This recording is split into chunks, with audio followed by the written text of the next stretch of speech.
Hello, hello. Good evening. Good afternoon. How we doing, everybody? I hope you are all well today. What's going on this Friday? Welcome back. Welcome back to the end of another international break. We've made it, the last international break until March. We've got a ton of football ahead of us. It's a good time. It's a good time to be back. It feels like the season is like finally ready to really get going. We've had just so many interruptions, so much stop start. It's been hard to like get into it. You know what I mean? Like, I'm not saying we haven't been in it. We've been in it, and we've been passionate, and we've been having fun when the games are going, but every like 3 games a stop, every 4 games a stop. It's crazy. But good to see you all here. Thank you for joining me today. Big news for United. Big news for United, in fact. Huge news for United with the changes to the rulings for the Premier League. I'm going to talk about that in a bit in this video, and you know we will be making a PowerPoint explaining further how United just probably are set up, at least from a financial rules perspective, to sign like anyone that they want. So very interesting times. Tell Jim to sign. Oh yeah, I saw that. I'll check on that for you, Lexi. So big times, and of course, that means as well if United can get themselves winning some games and into good position, there's just no reason that we shouldn't be going moving forward to be able to spend really whatever we want. But good to see you all here. Sammy, Claudio, RJ, United together forever. Daniel, Barry, Slew Dog, Evan, Simon, Dev, Naveen, everybody here. Michael, joining from the hospital. Rough couple of days going home. I'm glad to hear that you're doing better, but I'm sorry you were there. DB Cooper, Marcus, my friend, good to see you. But yeah. It's a good time. It's a good time. It's an exciting time, I think. And Joel, good to see you here. So exciting times. We'll talk through what this means for United here in just a second when it comes to spending and all of that. YouTube changed the names again. Yeah, it does this thing, right? It goes between... I was just noticing because I was like, what the hell? It does this thing where it was doing like the nice simple display names, and now it's doing like the full ats, and it keeps like bouncing back and forth and doing all of that. So, all right, guys, let's get into it. It is kind of annoying why it does that. I don't know why. I don't know why it does that, but whatever. I am on a new PC. Really, it's my old PC, but I moved it home, got all the new settings set up and things like that. So hopefully everything works really well. If there's any issues, let me know. If anything's not working the way that you want it to work, or if anything appears funky, then just let me know. But everything should be working out all right. I did a video yesterday, but the settings were actually too high, and so it caused a little clipping at a couple of points. But all right, let's get into the news. Won't take too much more of your time. So first and foremost, what actually happened today is that, well, what passed is really good news. There's a few things on the table. One of the things that has passed here is this squad cost ratio rule. Okay, very similar to a rule that UEFA already have in place at an actually tougher cap, which was 70%. And essentially what this rule says is that you can only spend up to a percentage of your revenues on football-related expenses and what defines a football-related expense. Based on that, it's the wages for players, for your major coaching staff, for and then of course transfer spending and things like that. So it includes all of those guys, but it does not include a lot of other things. Now, Why is this meaningful? Well, one, because it removed PSR, profit and sustainability rules, essentially scrapped PSR. This is the last year that they will actually measure PSR, and then we will move on to the future. And what it means is that I'll try to explain why this is such a huge benefit for United in particular, right? Because I've made a lot of videos like explaining the finances, what's wrong, what's right, what's been fixed, what are the things that are really costing us, what is screwing United over, essentially, in terms of being able to spend. And it's also one of the things that, to be fair, Ineos were also already fixing. But it's huge. It's actually really, really, really huge. Big teams will get stronger, potentially, yes, but not all of them. One moment.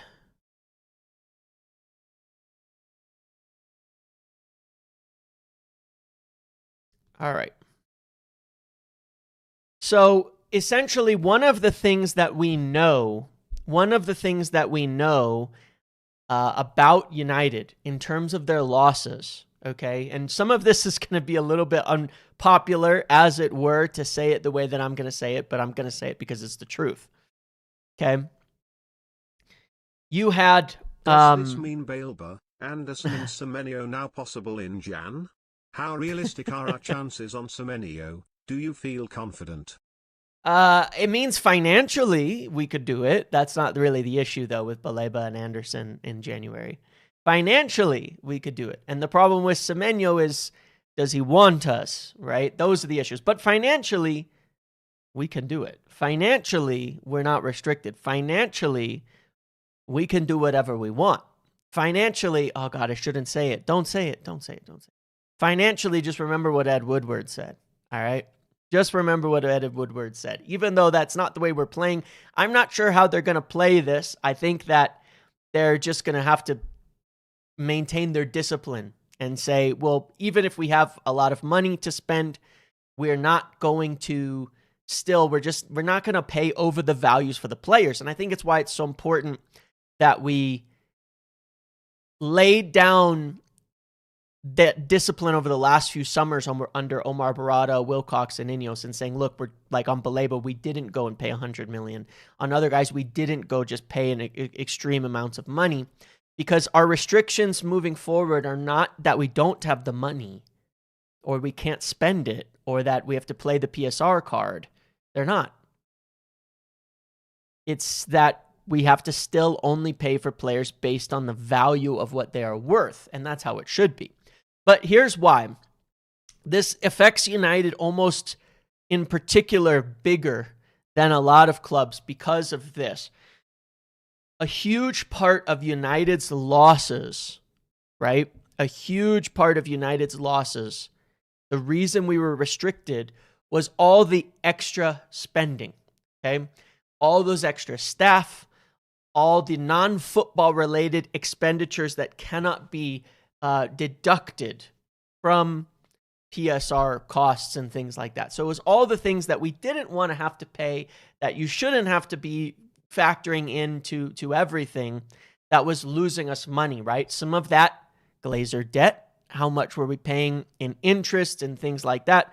20, 30, 40%, things like that. 20, 30, 40 million, on average 20, 30 million.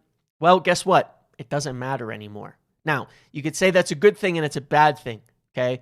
From a pure market perspective, whatever we're paying for the Glazer debt now has zero impact on our financial restrictions based on the Premier League or UEFA in doing transfers, wages, and business. Do you understand?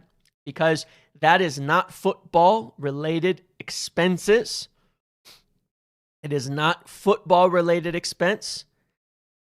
PSR was saying, well, that, you're losing money on those extra costs. That's what we're measuring. That's what we're measuring your finances against. It has nothing to do with squad cost controls.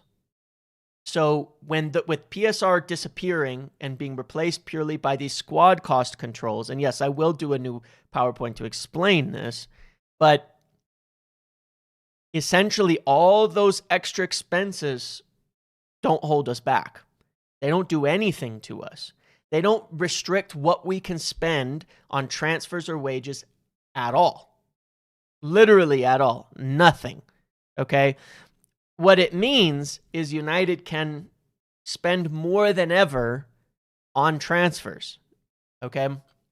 So it's not just the debt, obviously. The Glazer debt was a piece of this, right? In terms of what we were spending every single year. That was not football squad cost related. That was, of course, contributing to the losses we've sustained every year. And if we look at the losses that we've sustained on a yearly basis, I'll just give you the basic numbers here. These are accurate from Google's summary. Damn it. You bastard. It went away. Hold on. I'll get it back. So let's do this so that I can get it better on the screen. Yeah. So if you look at those numbers, 115, 28, 113, and then I believe 24, 25 was like 33. So you had this rolling kind of number where we needed to get it under 150 over a 3-year average. With the controls and the things they'd already done, we kind of got us to that level. We got us below that number.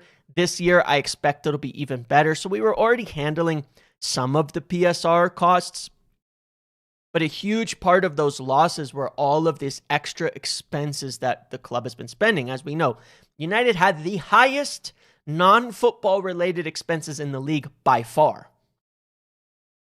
Between all the different things United spend on. The positive of this is, I know this is silly, but like you're saying there, Marcus, are United hiring everyone back and giving free lunches again? Just kidding. Obviously not, because we need cash. We need cash in the business. But what does it mean? It means that the stadium and the loan for the stadium and the costs for the stadium will have no impact on United's ability to spend and compete in the market from a cost controls perspective as far as the Premier League and UEFA are concerned. So yes, what it means is whatever we go do elsewhere doesn't really affect us in terms of what we are doing here. Our cost controls and all of that are just really on this basis of of our revenue. Anything we can do to drive revenue is simply going to raise the amount that we can spend. Simple as that. Okay. So really it's like, yes, obviously they're going to sit there. They're going to say, look, we still have to be financially responsible. We can't go blow tons of money. The club can't be a sinking ship where it's back diving into debt constantly and we're having to keep pumping money in and all of that. Of course, they're not going to want to do that. As well, they want the stadium, they want to increase revenues, they want to do all of those things that will make the club more financially viable, and it should be, but it's not going to be the same problem that we had before at all. So that's the most important thing. That's what we're looking at right now. That's one of the big changes. So yes, I think it does open up in future years a lot more just freedom and flexibility within the club in how it's run and how it's managed. And how much? Well, that's a question that I want to look at now. So now I have to say that, look, United were already, as I've said many times, we're already on their way to resolving a lot of this and improving their situations. But they were going to have to look at it and say, well, look, we still have to be careful because, of course, we don't want to go blow all our money, and then the following year we have no money again because we've reached big losses.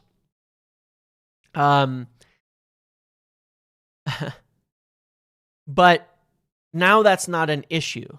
So there was still a limit. I was looking at, 100, 150 without Europe, 200, 250 with Europe.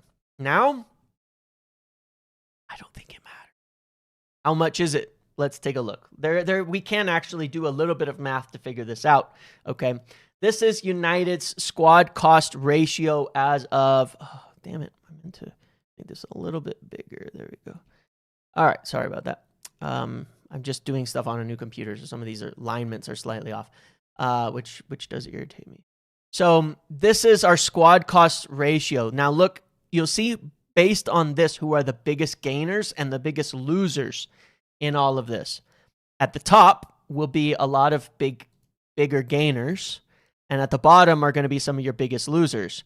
You know who's going to be in a lot of trouble is Newcastle and Villa. Newcastle and Villa. When I'm looking at competition, Chelsea are going to be in a tight spot. They were already over the UEFA limit.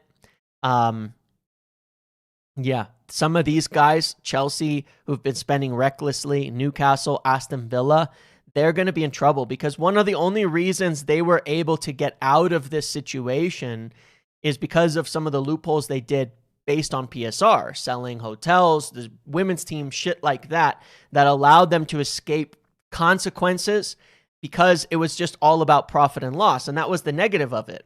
I'll tell you another huge positive of this. Technically, this makes it less meaningful, I want to say. I need to think this through a little bit more, but it makes it a lot less necessary to sell academy players, okay? Because you're talking about squad costs, academy players usually have a lower squad cost. Homegrown academy players that you didn't pay a transfer fee for usually have a lower squad cost. Now look, profit still counts, because again, I think the squad cost is going to be like, well, what did you profit and loss on players? However, I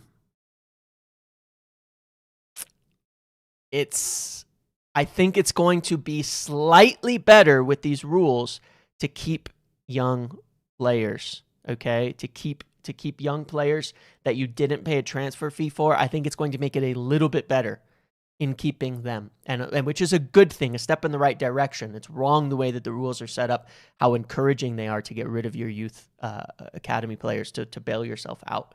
But United are at 57% of this, okay? The UEFA limit is 70.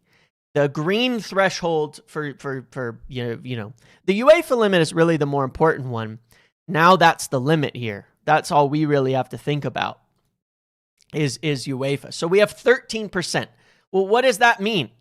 Okay, we were at 13% of a slightly lower non-Champions League season. We did have Europa League, but it was a non-Champions League season. Okay, so if you do a little bit of math here, our revenues are expected to be like 650 million a year, right? That's what we expect our revenues to be. If you go by 57% of that, it's 370 million. If you go, what is 13% of that? It's 84 million a year. Okay. So essentially what you're looking at here is that even on the basis of where our costs were, we would have 84 million in yearly expenses just to get to that 70% UEFA cap. Now, that only applies if United are in Europe. If United are all up at 700 million in revenue, where we will be if we have Champions League, then our cap is 490 million, and we've been at times 0.370, so 120 million. Okay, so the cynic in me thinks it's coincidental timing, given the imminent City decision.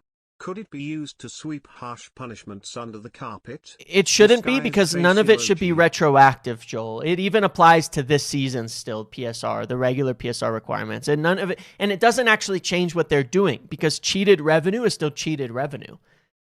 The same thing applies here. They cheated the revenue.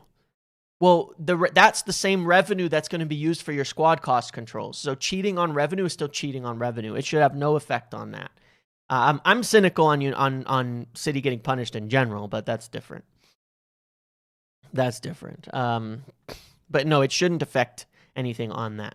It should be meaningless. It should be meaningless on there. But regardless, so let me explain this. And again, I know financials can get boring, but this is why you need to understand, because I said 80 to 220 million. That might sound like not much money to you. Well, it's a lot of money. But from a football sense, you might think 80 to 120 million is not a lot.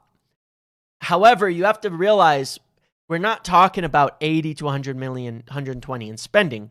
We're talking about increasing our amortization and wages by 80 to 120 million a year. Okay? That could essentially mean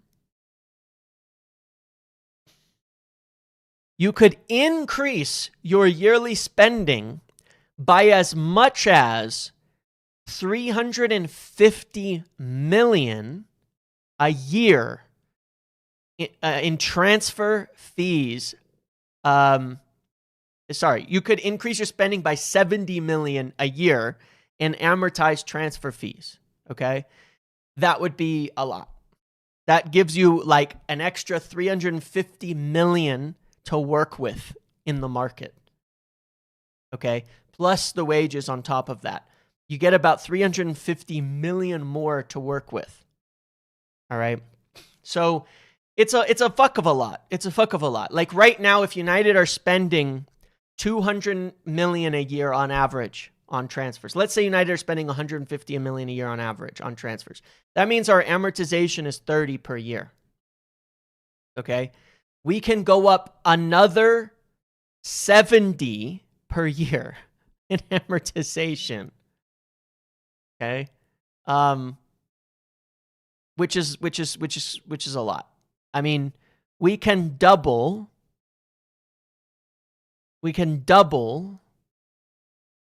our average transfer spending.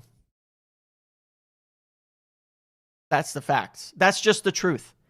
We can. Does that mean we will? No, because you still have to think it through, right? So let's bear in mind something. That's just for right now. 150 million a year is what we're spending, on average to be where we are. We can essentially spend another 100 million a year on top of that, just to be clear. All right. So realistically, whatever we've been averaging, 150 million in transfer fees. This is why I need to do a PowerPoint, because I'm going to confuse people. All right. If we've been averaging 150 million a year in transfer spend, we can up that another 100. Basically, that's what this means, just so you are understanding. We could go up another 100 per year. Every year we could average 100. Now, we could blow all of that immediately. We could go spend 350 million this summer and then settle it down to 250 per year after that. We could do that. I don't know that we will, but I wouldn't put it past them either.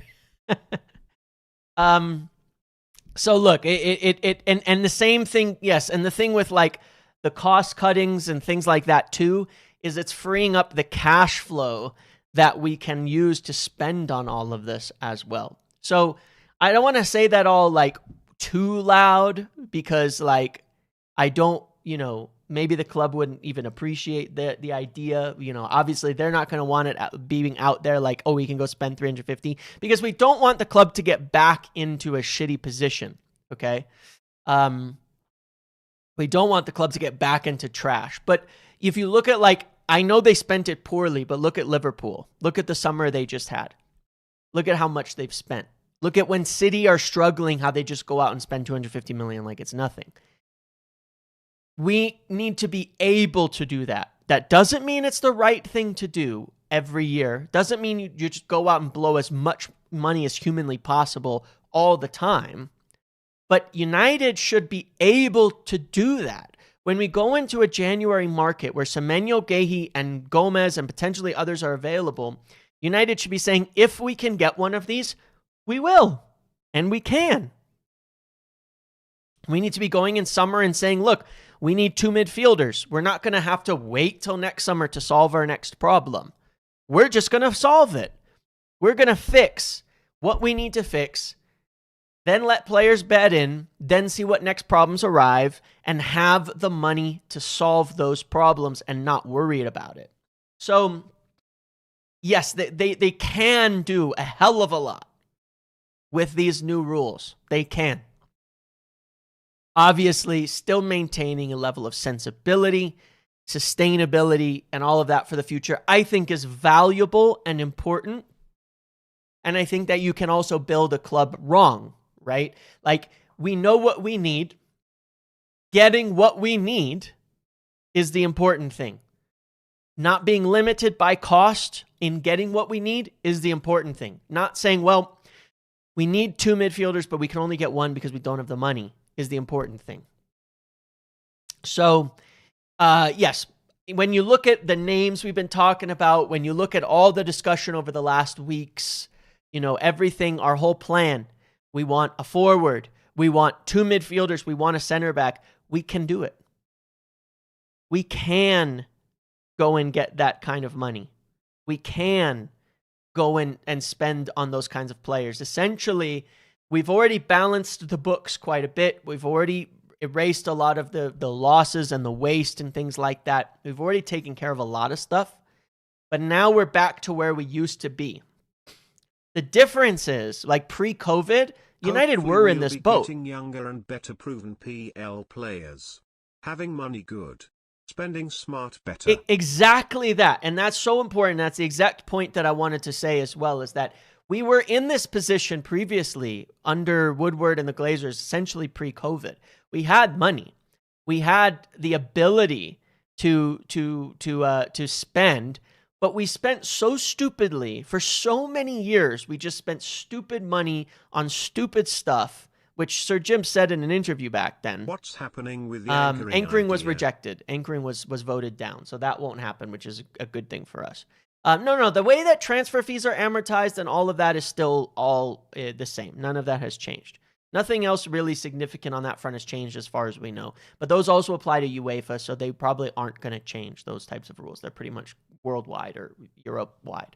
But we've had this money. We've had the ability to do this before. There was a point where, pre-COVID, from a financial restrictions perspective, we didn't have any. We could spend whatever we need. But we spent so stupid. We bought Ronaldo, and we bought, some of this is not pre-COVID, mind you, but we bought Ronaldo and just spent so bad. I'm using Ronaldo as just an example there, but you look at it, we've been over it. Everybody knows. Every United fan knows how badly we've spent our money and how insanely we've pumped the wages up. And you know what as well? In addition to this, we're still going to be reducing our wages next summer. Casemiro's $350,000. Gone. As I've said, he's not going to have that thing triggered, and it's still very likely he's going to leave.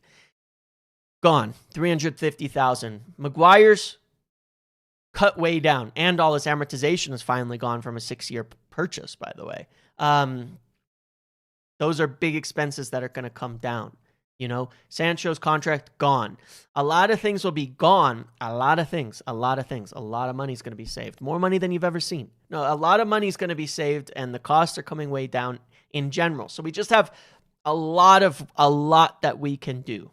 A lot that we can do. That's where we're at. So it's huge. Yeah, Anthony, 100 million, stuff like that. So really, in the market, it's going to be great. It's going to be great in that respect. Financially, not an issue. What we need primarily is get back into Champions League.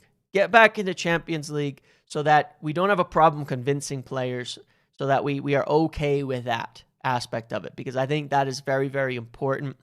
We're going to, we're going to be competing. However, you know who we won't be competing with? And I tell you, watch this space on that front, okay? Let's take a look back at this chart really quick. These guys right here, Newcastle. Newcastle are in trouble. Newcastle, I think, are in big trouble. They were already in trouble, but I think they're in bigger trouble moving forward. And they might need to sell some players. And I tell you what, there might be a couple we're looking at. We might be able to raid Newcastle just a little bit. I don't want to get into it too much right now. Newcastle fans get real agitated when you talk about these things. They were very upset by what we did in summer, taking Mbumo, and others that they were competing for. But there's some players at Newcastle maybe they'll be looking to leave next year. Maybe some clubs will be sniffing around them. Maybe Newcastle will need to sell a few to balance the books a little bit there. I would definitely keep an eye on that. Okay, that's one situation I would keep an eye on. Just an eye. Bournemouth, I can as well. Obviously, they're going to cash in on Semenyo, but they're set to be in some trouble on this as well. They're at 104% utilization. They're set to be in a little bit of trouble. Obviously, the Semenyo sale, 60 million, is huge for them, given that's a huge chunk of money for them. They have low revenues. That might solve their problems on their own. There's also some young players we're looking at besides Semenyo at Bournemouth as well. So yeah, let's see. Let's see what happens. Let's see what happens on that front. Okay, we're just gonna see what happens. Obviously, none of that's gonna be mid-season when it comes to like Newcastle, okay, or a club like that. It's not gonna be a mid-season type of thing. But watch this space. That's all. We'll move on to that later. Maybe in March we'll start naming names. Okay, maybe in February or March, because it's not for January. It's not relevant. Maybe in March, things will become more clear on that front. We'll get to it. Alex Scott from Bournemouth. He's certainly one that's been on United's radar. There's others. There's others. There are others as well. Yeah. So let's check the spider graphs on a Bruno pivot. That would be funny. Yeah, there's other sales, Hoyland's obligations, stuff like that if they qualify. He stops stinking it up over there and they qualify. But yeah. The Newcastle reaction videos after Mbeumo was so funny. So funny. I'll never forget the one with them vaping, with them, just like all of them. just vaping it up and just stress vaping for like over and over, just blowing clouds out of. Too funny.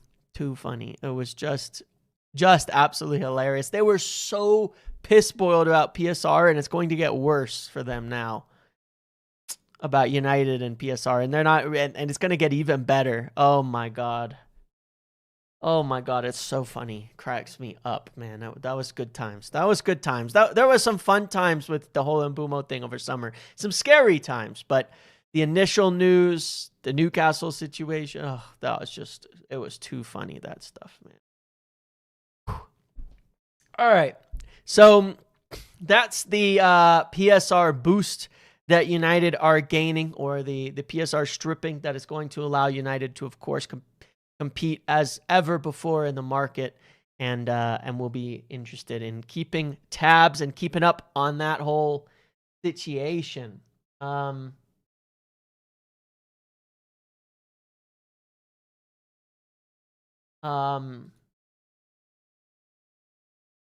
Anyway, let's move on to the next subject. I want to talk about Ruben Amorim. This one might be apparently, I saw some people getting upset about these comments, so I want to talk about Ruben and the youth and the academy, because he spoke about again that during Afcon with players leaving, things like that. Oh, one more thing, just to wrap up this financial thing. The other thing is that, as we've seen, it's not just cutting costs elsewhere.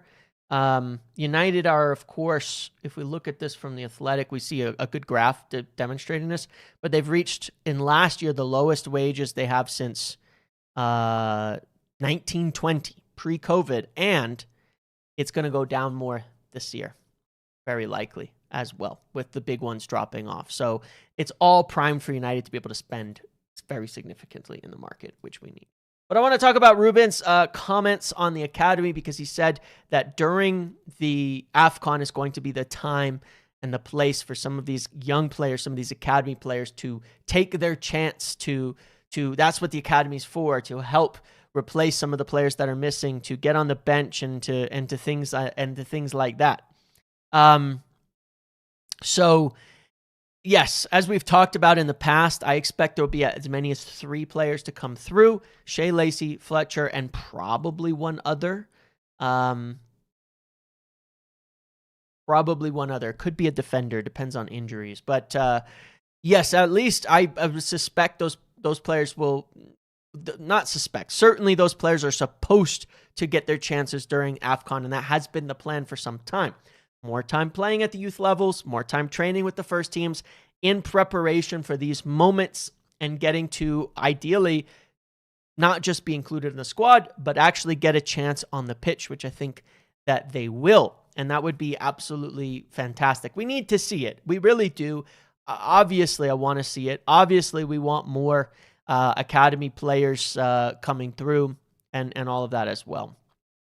So during Afcon, Lacey, Fletcher, potentially another, set to get their chance with as 3 players missing, and Mazraoui, Mbumo, Ahmad, potentially injuries, things like that. There should be opportunities for those young players, not just to make it into the squad, but ideally actually get on the pitch and play as well. They've been prepared.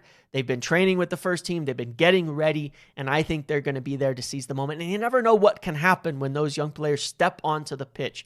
Do they make something happen? Do they make some magic happen? Do they get something done? And then boom, they're a regular in the team moving forward. I know that Amram's spoken about the academy, and I know people have been really antsy to see some more academy players come through. I agree, and myself included, but I think now we are on the cusp of finally seeing that, and I really, really hope they can impress and everything, because they're real talents. They're real talents, and we could certainly use more great talents in the team and also academy players that are deservedly in the team, and it's not just token gestures and things like that. So I really hope to see it, and I expect that we will.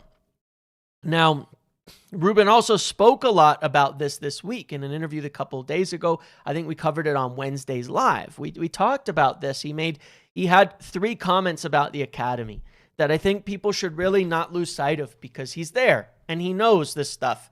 And if you followed his time at Sporting, he was very much the same on this front. He talked about 3 things. He said, 1, they have to be ready for the physicality of the Premier League. We can see that United have put a major, gigantic focus on the first team level and recruitment and all of that over the last year or 2 years, fitness, everything, at raising the physical flooring of this team. We know it's been a huge problem, and that applies through the academy ranks as well. Moving players up into the first team, they have to be ready physically. I don't think a lot of them have been, and now maybe they're getting closer. Maybe we're seeing more on that front, but that's been a big reason we haven't seen a lot of academy players. The second thing he said was more like attitude, right? The perspective, right, of like protecting them from media, but also like they don't play a game and think that they're now a star and that it's all good and that everything's great.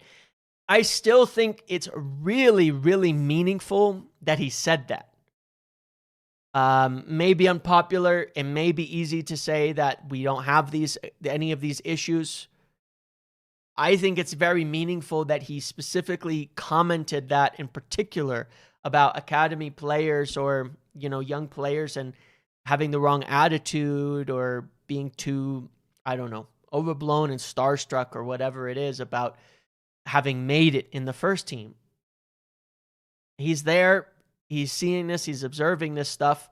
Certainly, that must have been something that's been occurring for him to comment on it. For whoever it's targeted at, I don't want to point and say it's targeted at somebody. Obviously, I think Garnacho would be an example of that, of a player he probably felt was like, I think he was certainly an example of a player he felt had an unbelievably undeserved air of ego, certainly. But probably he was talking about more than that in terms of the culture itself. But that does apply to the first team. I know I'm repeating myself because we talked about this on Wednesday, but that applies to the first team as well. 100% applies to the first team, because we've seen that with players at United that come to United and then it's like, whatever. They're just there for the job and they don't live up to the same standards as before.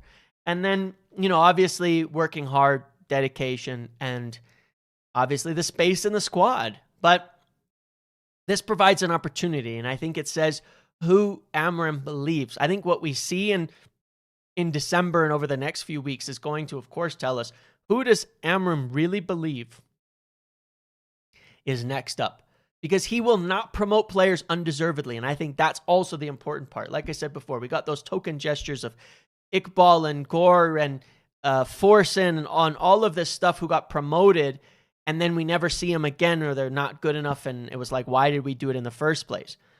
If Amarim promotes somebody into the first team and gives them a shot, one thing you can say for sure is he believes they have a chance. That's how he was at Sporting. That's how he'll be at United. So yes, maybe the bar is higher. Maybe it's more difficult. Maybe we're seeing less youth, and it can be frustrating. Okay? But if he promotes them and if he gives them a chance, he really believes in them. And I think it'll be very meaningful then in that respect. I think that that's going to give a lot of confidence to anybody. So I hope there is, because it would tell me, if they get a chance in December, that those are guys for the future. That those are guys that have a serious chance of making it at United. Because this is an area I do believe that while Ruben is going to have high standards, and so will Wilcox, and we have all these people with experience with young players in the academy, that they're serious talents, and we'll have to think about them. So it's very exciting, I actually think, in that respect, because anybody who makes it, anybody we see on the pitch from the youth ranks in the next few weeks to a month to mid-January, those are guys that have a shot in this team, a serious shot in this team. So yeah, let's see, my friends. Let's see there who gets their shot. We know it'll probably be Lacey and Fletcher, but maybe more. And I think that from people who watch the academy, and myself as much as I can, even though unfortunately one thing I'm really unhappy about that I hope changes and that I hope the clump fix up is the fact that we can't watch any fucking academy games. It is frustrating. It's something that really does bother me. I really want to watch the academy games. We used to get them. Why don't we get them anymore? That, I think, is a huge miss at the moment from the United. Now, I also could understand if they have a thought like it's too much with people watching the academy and there was too much hype and too much stuff. I don't think that's the reason. Could be part of it. But as they revisit the academy and as they redo all of this stuff, we really need to get a lot more of it on TV, to the ability to watch it on MUTV and all of that. We just need to be able to see more games. It is frustrating to not be able to watch them. I would really like to see more games. It's a big criticism that I would have. I've been trying to catch up and keep up with them, and we had a lot of fun sometimes last year watching, the Youth Cup and things like that. I know that a part of it is a staff cut. It's not all of it, because they started cutting a lot of it down before him, but there needs to be a way that they improve it. There needs to be a way that they give us more. Because I used to watch like the youth ranks all the time when it was Garner and Gomez and Greenwood, and then when Ahmad first arrived and Hannibal, and there was a lot of interesting and exciting players you could see there, and Kabi Menu. It's hard to watch now, so it's hard to catch up on it now. I would love to be watching more of them, and I'd love to do more, midweek watch-alongs with all of you guys like we did last year in the Youth Cup. That was a lot of fun. It was one of the most fun games to watch, actually. The stakes felt a little lower in that respect, but it was just cool to see, and it was very exciting. So I'd love to be able to do more of that again. Short here, yeah. There was some interesting talents, but yeah. So that's one thing I hope changes quite a lot. Speaking of youth, for those of you who are members of the channel, you'll remember I did a brief cutaway from a live maybe 3 weeks ago, I want to say. Some of you will probably be here, remember it, where it went from the live to a members only little video. And I spoke about United, some of the information I'd been gathering on United watching some of the youth players at the Under-17s World Cup. I didn't give particular names. I don't usually ask names when I'm talking about youth players and youth scouting and things, just because I'm not going to say that there's anything wrong with people doing it. I'm just saying that for me, I don't usually ask about names of kids, because I don't know how old they are, and I just And I don't want to even put their names myself personally out there in that respect as much as is possible. But for those of you who are members, you'll remember that short video I did at the end of one of the lives talking about this. But we got some reports today, interesting ones from Nathan Salt and a few others about United watching a few players, specifically naming a few players at the Under-17s World Cup. One of them an Irish striker, and another one, the name escapes me now. But there was actually reports all the way back in April as well from some African media about United watching this player. As I've said, though, that as I said in that video, one of the things that I'd gathered from speaking to people about this is United were watching 5+ players in this Under-17s World Cup. And one of the things that they really want to do, which we know is certainly a value, something that Vivel brings to the table and certainly something they want to be a lot of better at, is being prepared for these players, knowing some of the best talents worldwide so that when they are 18 and they can make that transfer, that United are there for them. We've seen it with some now with Nunan. Yes, that's the name. That's one of them. We've seen it with Kone. We've seen it with Orozco. We've seen it with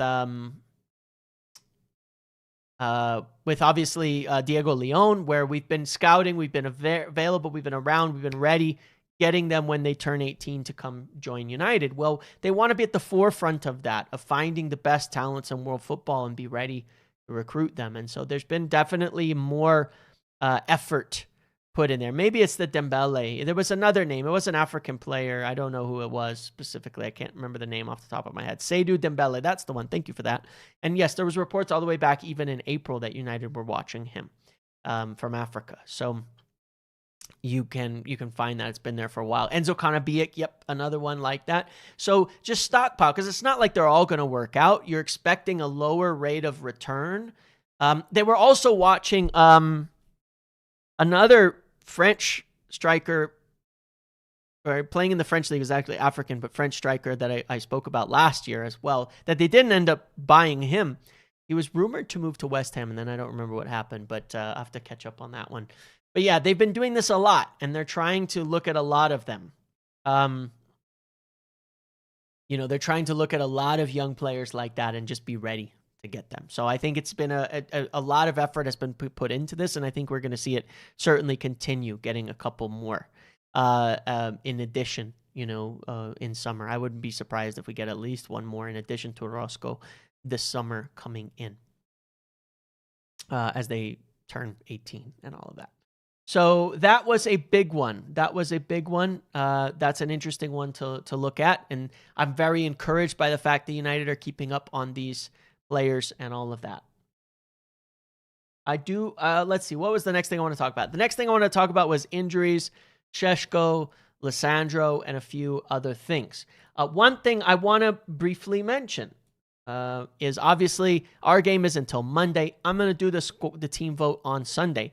And of course, on Monday, we will be doing our watch along over on Big Up for the game. So we have to wait all the way till Monday till our next game we'll be doing over on Big Up. Now, that watch along is already scheduled, but in addition to that, this week's fantasy pick them game over on Big Up is already set up and ready. These are the picks. This one's easy because Šeško is out. We'll talk about that in a second.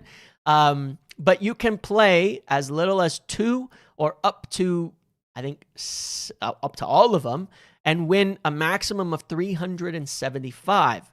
The highest you can put in is like $6. It's not a big betting thing. I'm not going to soak up and take all your money. A couple people from this community won some money last time and got some good picks right, but it's actually a lot of fun, a lot more fun than a fantasy game in my opinion. I play it every week. I haven't made my picks yet, but I will very soon. But the link is below to come and join this. First time players, you get $5 back just for playing. Essentially makes it free. You can do as little as $1 all the way up to $6 and win up to 375. And every entry is also entered in to win a $25,000 giveaway from Big Up. Seriously, actually, yes, $25,000. They've been giving away $25,000 every single week for a little while, which is crazy to me. But regardless, fun game. Then we get to see the results during the game. There'll be updates on the screen and off to the side. So whether you do the watch-alongs or whether you just want to play, come and join. Yeah, there's a couple little, there's a little error here. I'll get them to fix that. I did notice that it says in Arsenal versus Tottenham. This is about the Everton United game. It's just a text error, but I'll make sure they fix that as well. But yeah, that one's kind of funny. It's just a little text error. That does mean for the United and Everton game. But yeah, come on over, make your picks, and play. Is a lot of fun, and I'll make my picks probably tomorrow and post them in a video. But speaking of Šeško, obviously Šeško's still out. Idrissa Gueye from Metz, that's the one. Yes, that's the one. That's the one that we were looking at as well. But speaking of Šeško, obviously Šeško out. Ruben confirms that he's likely to return around the time the players are heading off to Afcon. So we're going to get 3, maybe 4 games without Benjamin Šeško in the team. What do we do about that? Do we see Joshua Zirkzee get his opportunity? Do we not? Are we just going to go with the Cunha, Mount, and Bumo front 3? Are we going to do something that I don't like and move Ahmad up front and go back to playing 2 defensive wingbacks on the side? Not sure, but obviously Benjamin Šeško will be out for a little bit longer. As we know, again, probably, I suspect it'll be closer to Boxing Day before he's back into the starting 11. So that's something to consider there.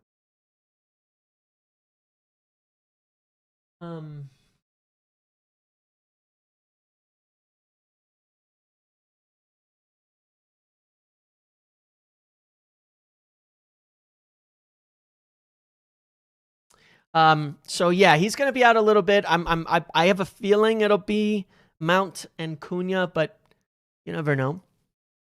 Otherwise, Kobbie Mainoo still out. Still likely to miss the game. Harry Maguire, still likely to miss the game. Still definitely missing the game. Lissandro, probably missing the game. I'm not sure. It was sort of unclear on that. But Maguire out. Mainoo probably out. Don't know.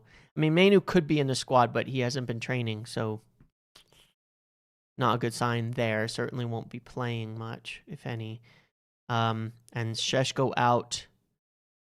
So there might be a little space in the squad. We could see Fletcher again. Could see Fletcher or Lacey go be with the team. So, yeah. I'll probably be slated for this, but we don't need anyone in the window. Trust our kids. If we lose, okay, but as soon as they find their feet. I mean, I hear that take, DJ. Let's see what happens over the next month, because I am excited about some of these youth players coming in and making an impact. The problem is, do we have the right youth players for the positions we need most? I'm not sure, but maybe.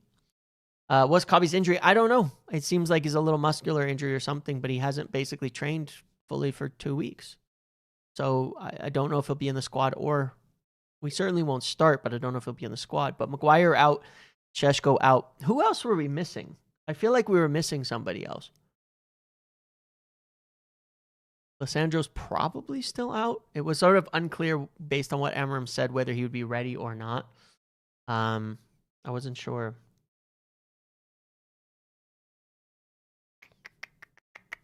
So yeah, we could certainly see another youth player in there. It would be cool to see if Lacey or somebody got onto the bench in this game. That would be really cool.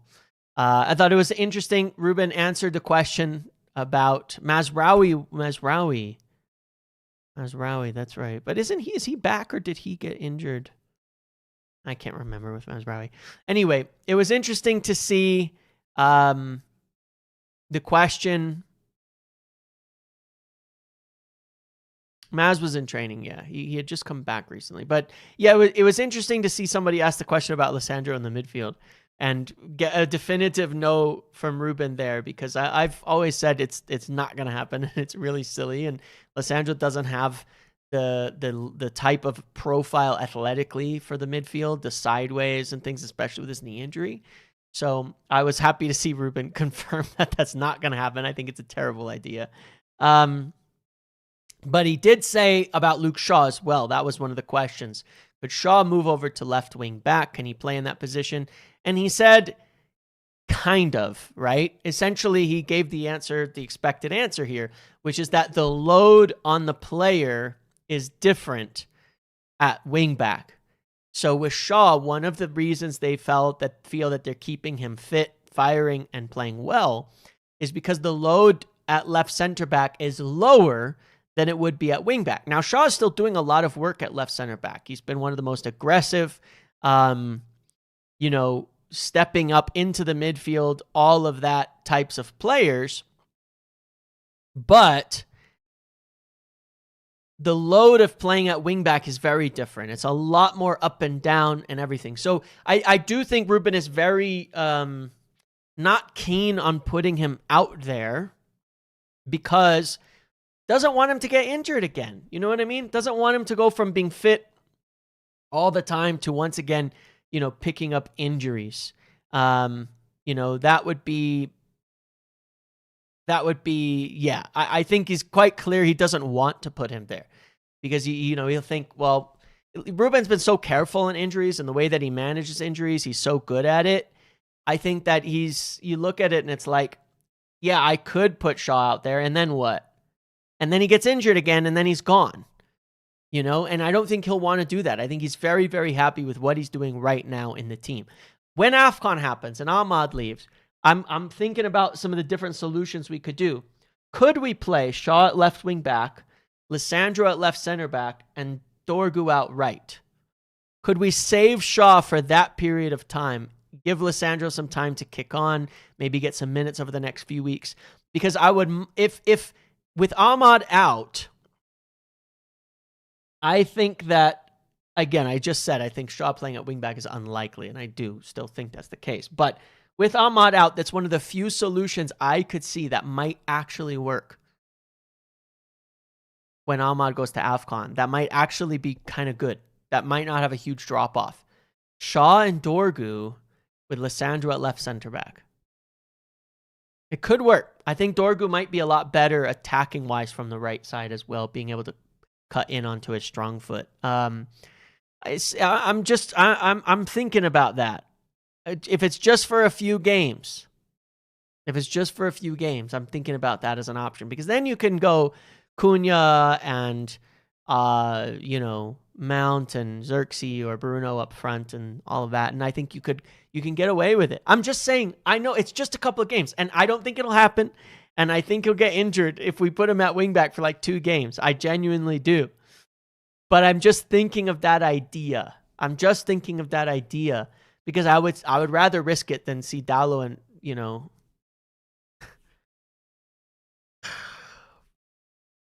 for a month. Mount left wing back incoming. I'd be fine with that as well. Dorgu did a good job with Denmark again. I still think Dorgu has a real shot at coming right. I really do. I think he can come through, and we need him to. Heaven at wing back. We could try that too. Cameroon ain't great, and Bumo could be back sooner than he could. Yeah, he could if he even goes. Some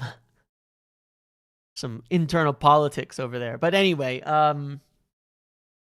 yeah, it's I don't know. I'm interested in seeing solutions that we could do. We haven't seen evidence of any of the academy players being ready. Diego Leon, right, is one maybe. Could he play over on that left side? Could we see him get a chance during that? Maybe he's the third academy player between Fletcher, Lacey, Leon, obviously more physically ready than a lot of the other players. He's been really kicking on at youth level, so we hear. Could he get his chance? Blood is thicker than water. Amorim loves Dalor like family smile. I'm going to assume... Joel... Can we send Dalor to Afcon? Please. Those are good back-to-backs there. Joel, I'm going to assume that you were here for my last explanation on the blood is thicker than water one, and that you're teasing with that. Can we send Dalo to Afcon?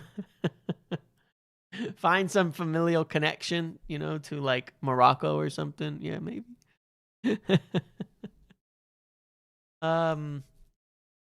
Yeah, that's funny. Oh, Dalo, man. Like,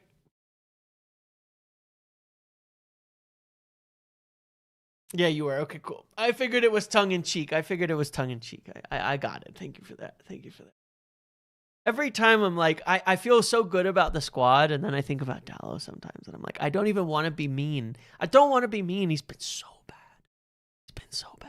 I don't want to be mean. I've been feeling like really positive about a lot of players and stuff, but I just don't want to be mean. I saw there was a piece saying Onana's not giving up hope of regaining the number 1 goalkeeper spot at Manchester United when he returns from his loan. And I gotta say on that, like, I think that story's bullshit, but it's actually believable because Onana, what he did in summer was what happened in summer with Onana is one of the most misguided, hilariously poor understandings of a situation I have ever seen.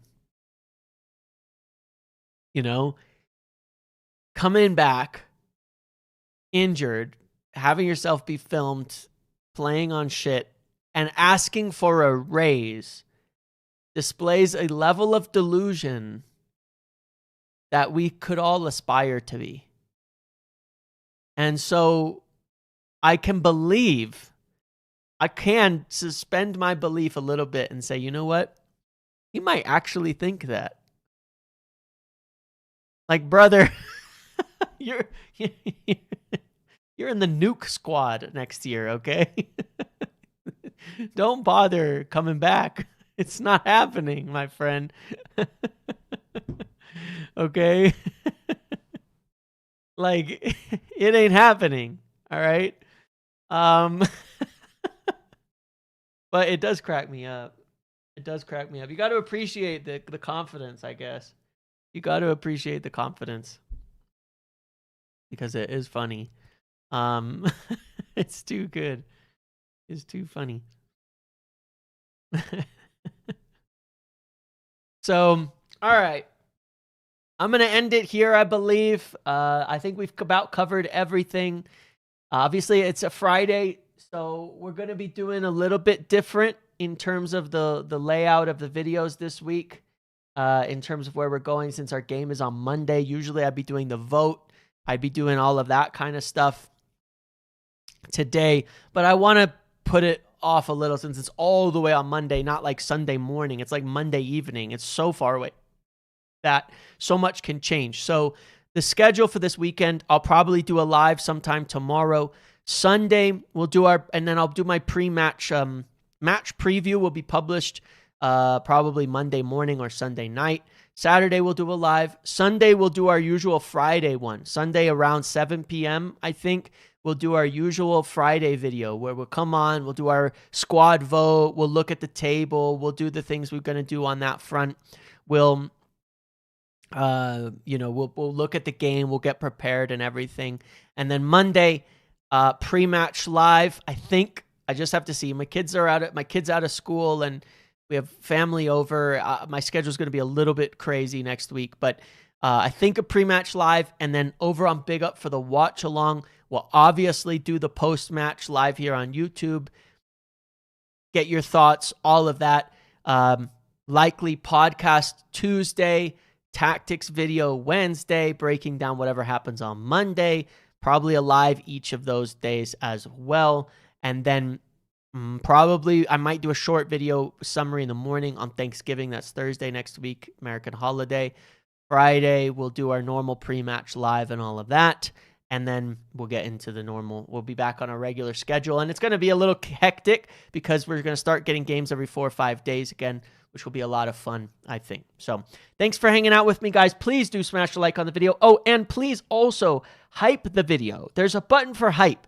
Apparently, it makes a big difference. YouTube's been sending me things saying people like myself, with the number of subscribers I have, if you do hype the video, it's specifically going to help it gain points for an algorithm on a leaderboard that's going to show up on the Explore feed and Discover feed and help people find the channel in a very significant way. So take a moment of your time, smash a like, subscribe, and hype the video. Help me out with that. I really appreciate you all. Thank you very much for everything that you guys do in supporting me and the channel and all of that. I appreciate it.